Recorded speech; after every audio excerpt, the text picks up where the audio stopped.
первой победой на этом этапе. Какие задачи ставите именно для этого этапа перед своей командой?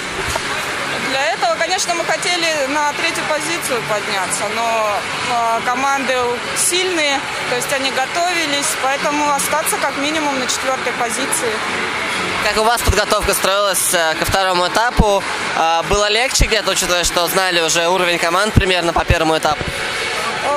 Да, в принципе, легче не было, было тяжело, то есть много работы было. И учились кататься девчонки. У нас с катанием проблемы, потому что новичков много. С Гризли-2 какой-то принципиальный матч. Команда тоже много новичков. В связи с этим как-то... Да, это, я считаю, равные по уровню команды две. Вот, поэтому матч, конечно, принципиальный.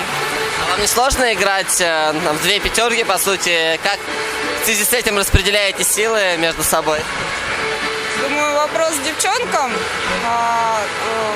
я думаю, сложно, тяжеловато, потому что 5 игр – это достаточно большая нагрузка сразу.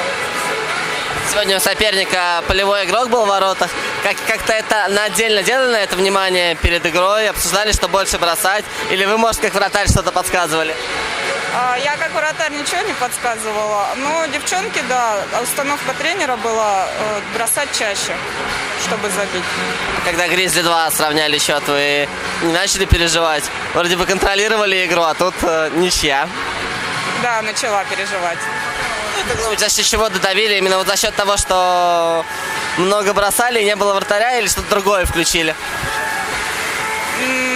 Может, еще. Ваше мнение просто.